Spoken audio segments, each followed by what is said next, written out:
পরিস্থিতি যতই খারাপ হোক না কেন, এই তিনটি দোয়া কখনো মিস করবেন না, ছাড়বেন না। আমি তিনটি কোরআনি দোয়ার কথা বলবো। দেখেন, পরিস্থিতি আপনার খুব খারাপ, তো পরিস্থিতি যখন আপনার খারাপ, তো হাদিসে এসেছে ধৈর্য, সবর করতে হবে, আল্লাহর সাহায্য চাওয়া ও হতাশা পরিহার করা, কঠিন সময়েও ভালো কাজের মাধ্যমে আল্লাহর নৈকট্য লাভের কথা বলা হয়েছে। প্রিয় ভাই, পরিস্থিতি একই রকম যায় না, পরিস্থিতি একই রকম যায় না। তো আমি এতটুকুন আপনাকে বলবো, যার দুটি দিন একই রকম কাটলো সে ক্ষতিগ্রস্ত হলো। এর মানে হলো, যে ব্যক্তি গতকালের চেয়ে আজকের দিনটিকে ভালো কাজে লাগাতে পারলো না, সে উন্নতি করতে পারলো না। কষ্ট ও পাপ মোচন, কোনো মুসলমানের ওপর কোনো ক্লান্তি, রোগ, দুঃখ, কষ্ট আসে না। এমনকি কাঁটা থেকে বিঁধলেও আল্লাহ তাআলা তার কিছু পাপ ক্ষমা করে দেন না। সহি বুখারী।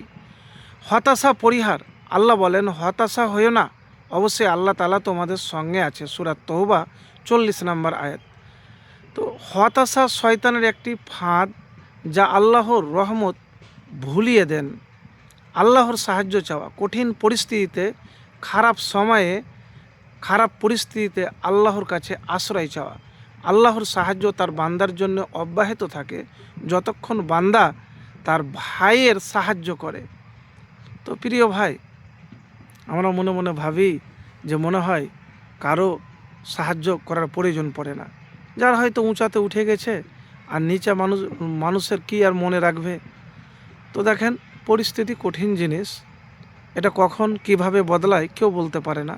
তো ধৈর্য সহকারে আপনি কি করবেন, আল্লাহ সুবহানাহু ওয়া তাআলার কাছে দোয়া করবেন। ধৈর্য কিন্তু রাখবেন, সবর করবেন। কঠিন সময়ে সবুর বা ধৈর্য ধারণ করা, আল্লাহর ফায়সালার প্রতি সন্তুষ্ট থাকা ঈমানকে শক্তিশালী করে।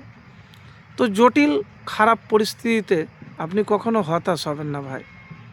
এতটুকুন বলবো, ওই সময়তে একটি দোয়াই বলবেন, আল্লাহুম্মা ইন্নী আউযুবিকা মিন সাআতি সুই, এই দোয়াটি পাঠ করবেন। আর একটি কথা বলবো, দেখেন, পরিস্থিতিতে খারাপ হলে যে তিনটি দোয়ার কথা বলেছি, সহজ দোয়া জানেন। একটি হলো রব্বি আন্নি মাগলুবুন ফান্তাসির। দ্বিতীয় দোয়া হলো লা ইলাহা ইল্লা আনতা সুবহানাকা ইন্নী কুনতু মিনাজ জালিমিন। তৃতীয় কোরআনী দোয়া হলো রব্বি আন্নি মাসানিয়া জুরু ওয়া আনতা আরহামুর রাহিমিন। তো এই তিনটি দোয়া আপনি পাঠ করবেন। আর আল্লাহুম্মা ইন্নী আউযুবিকা মিন সাআতি সুই সব সময় পাঠ করবেন। একবার আমল তো করেই দেখুন, ইনশাআল্লাহ ফলাফল পাবেন।